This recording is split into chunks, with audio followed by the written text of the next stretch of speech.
நம்ம இவ்வளவு நாள் சத்திரியனா வாழ்ந்துட்டோம், இனிமேல் சாணக்கியத்தனமாக நாமளும் வாழணும்.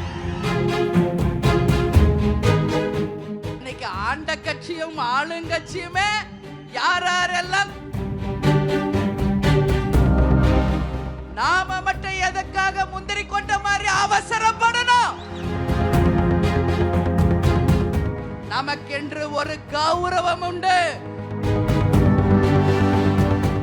நமக்கென்று ஒரு மரியாதை உண்டு, நமக்கென்று ஒரு கண்ணியம் உண்டு. தை பிறந்தால் வழி பிறக்கும்.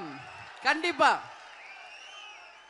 இப்ப நீங்க சொல்லுங்க, எனக்கு நான் யார பத்தியும் பயப்பட மாட்டேன், உங்களுக்கு தெரியும். நான் கேட்கறது இல்ல, எங்க மாவட்ட செயலாளர்கள், நிர்வாகிகள், என் கடைக்கோடியில் இருக்கின்ற என் தொண்டர்களே, உங்களை பார்த்து நான் கேட்கிறேன். இந்த மாநாடு மேடையில் நம்ம அறிவிக்கணுமா?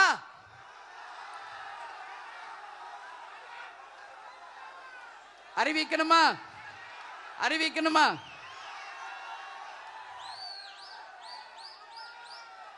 ஏன் கேட்கிறேன்னா, நம்ம இவ்வளவு நாள் சத்திரியனா வாழ்ந்துட்டோம், இனிமேல் சாணக்கியத்தனமாக நாமளும் வாழணும். இன்னைக்கு ஆண்ட கட்சியும் ஆளுங்கட்சியுமே யாரெல்லாம் கூட்டணி என்று அறிவிக்காத போது, அந்த கூட்டணியிலே யார் யார் அங்கம் வகித்து இருக்கிறார்கள் என்று சொல்லாத போது, மத்திய மாநில ஆட்சியில் இருப்பவர்கள் சொல்லாத போது, நாம மட்டும் எதற்காக முந்திரி கொட்ட மாதிரி அவசரப்படணும்? நாமும் நின்று நிதானமா யோசிச்சு அடிப்போம்.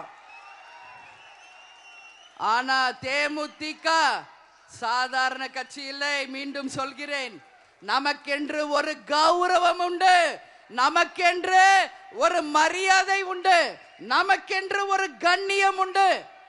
அதையெல்லாம் யார் மதிக்கிறார்களோ அவர்களோட தான், என் தொண்டர்களை யார் மதிக்கிறார்களோ அவங்க கூட தான் கூட்டணி.